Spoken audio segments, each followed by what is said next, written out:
Hello everyone, welcome to স্মৃতির পাতা। এখন বাজে রাত 9টা।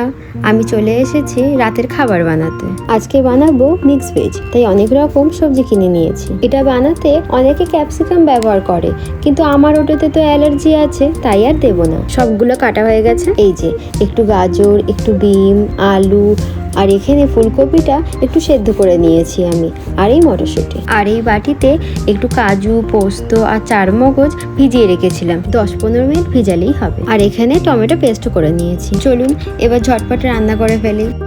তেল গরম হয়ে গেছে, দিয়ে দেবো এবার আলু।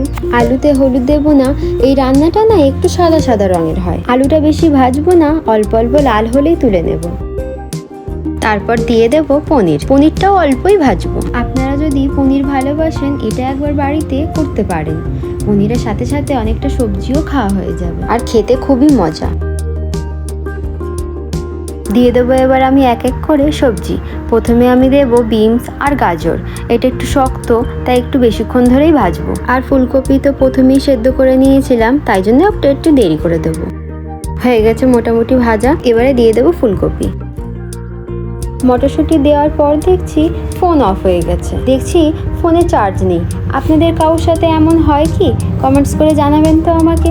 হয়ে গেছে মোটামুটি সব ভাজা, এবারে তুলে নিচ্ছি। ওই তেলেই এবারে দিয়ে দেবো একটু আদা রসুন আর একটু কাঁচা লঙ্কা। আদা রসুনটা তেলের মধ্যেই দিয়ে দিচ্ছি, যাতে আদা রসুনের কাঁচা যে গন্ধটা সেটা যেন চলে যায়। তারপর দিয়ে দেবো টমেটো পেস্ট, যেটা করে রেখে দিয়েছিলাম। এবারে ভালো মতন কষিয়ে নিতে হবে।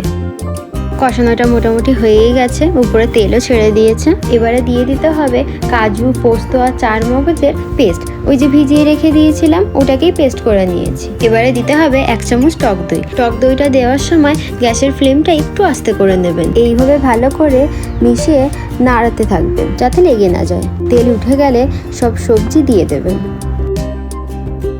এরপর ভালো মতো গ্রেভির সাথে সবজিগুলো মিশিয়ে নেন। তারপর আপনাদের স্বাদ অনুযায়ী নুন দিয়ে দেবেন,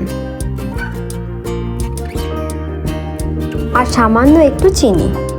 চিনি ভালো করে মিশে গেলে ঢাকা দিয়ে দেন। 3-4 মিনিট পর ঢাকনাটা খুলে দেখবেন বেশ জল ছেড়ে দিয়েছে। ভালো করে নেড়ে নিয়ে পরিমাণ মতো জল দিয়ে দিন। এরপর একটা বাটিতে 1 চামচ ময়দা একটু পানিতে গুলে ওই রান্নায় দিয়ে দিন। এরপর পনিরটাও দিয়ে দিন। একটু নেড়ে আবার ঢাকনা চাপা দিয়ে দেন। 5 মিনিট পর ঢাকনাটা খুলে চেক করে নেবেন সবজিগুলো গলেছে কিনা। সব শেষে একটু গরম মশলা দিয়ে দেবেন। হয়ে গেছে আমার রান্না। চলুন এবার খেতে দিয়ে দিই। রান্নার ফাঁকে ফাঁকে করে নিয়েছিলাম রুটিটা। এখন এটুকুই। ভিডিওটি ভালো লাগলে কমেন্টস করে জানাবেন, একটি লাইক করে দেবেন। Thank you.